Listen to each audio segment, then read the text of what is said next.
Now, before I get into this, I'm a huge Kenya Moore fan. I'm a fan of the beauty and the booty. I mean, I just don't believe anything that's being said about her. Y'all know I'm Team Pretty Girl, and I had to put that disclaimer out there because I ain't trying to get my ass whooped nor sued in that order. All right, so let me go ahead and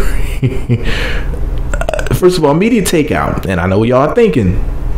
Come on, dude, it's media takeout. You know this is some bullshit.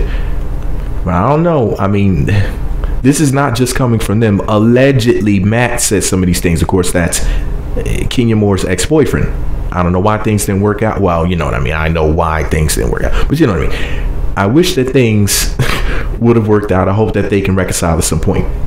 So Media Takeout posted the story on January 23rd of 2017 titled "Shock Claim Atlanta Housewives Kenya's Ex-Boyfriend Claims She, quote, cheated with, quote, married Nigerian and, quote, sold her body." Let me go ahead and read to you what they wrote.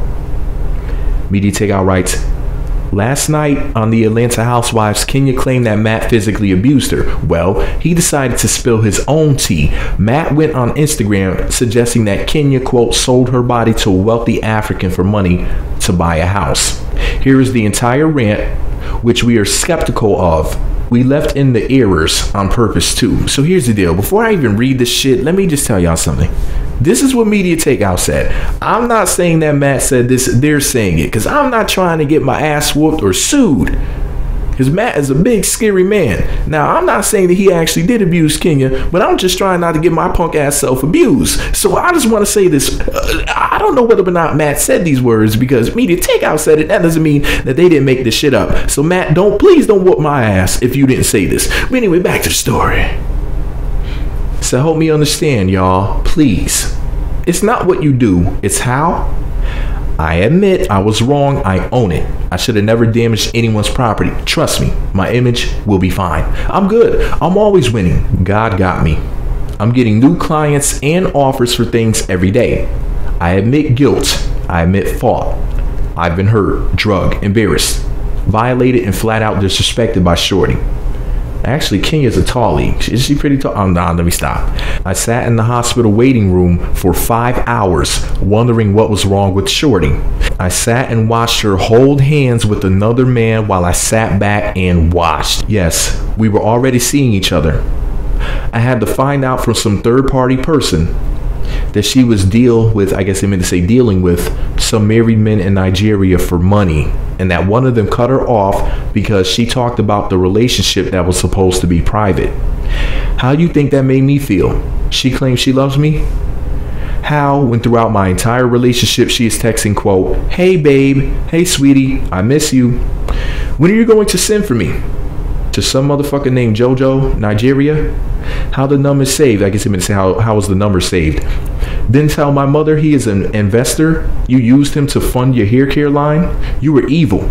You saying he used to date your friend? Who, Kenya? Then why are you letting him call you baby, sweetie, honey? Yeah, I have my own issues and I'm angry. So when I went to the hospital last year because of depression, just say why. Why, Kenya?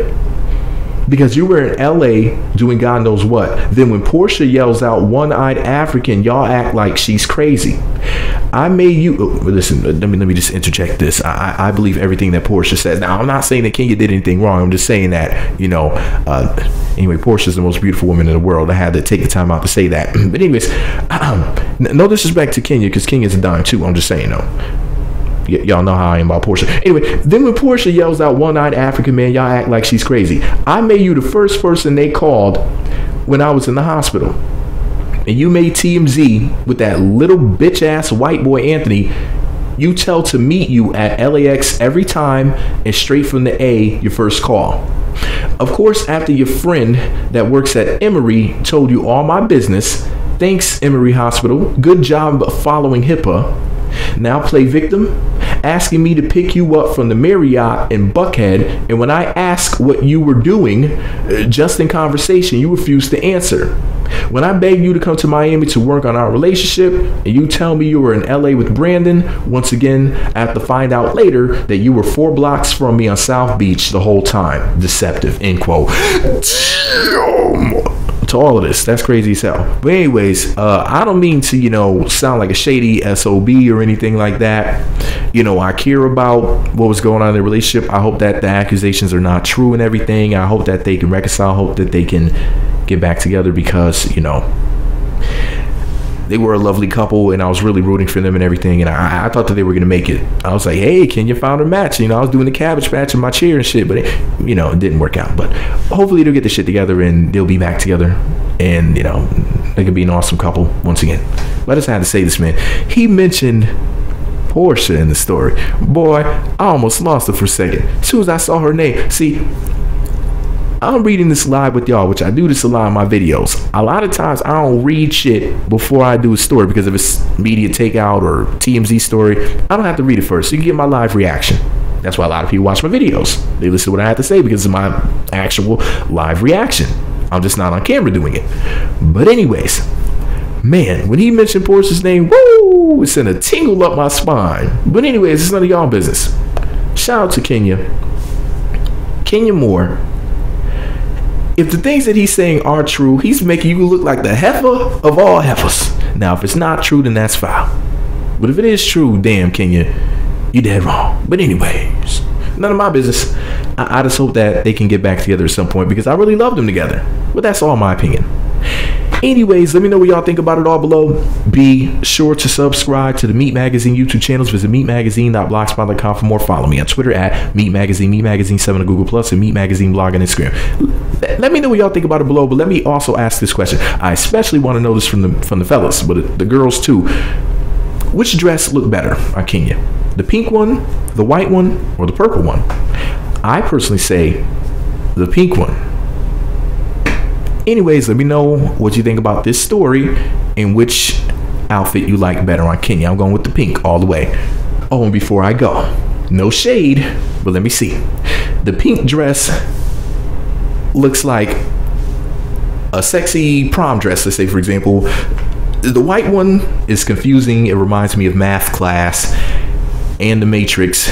And then the other one looks like a Renaissance fair in the hood dress. Now, don't get me wrong. She looks lovely in whatever she wears. She looks good in all of them because she got the whole boom, she can wear anything, still look real nice. But that pink one is just sexy as hell. I'm sorry, but anyways, I know what the women are gonna say. Of course you gotta say that. She's showing a little legs, got titties popping out the top. Of course you're gonna say that. You a man. Come on now. She looks better in that one. Hating ass heifers. You just wish you looked like that. But that's none of my business. Anyways, Meat Magazine.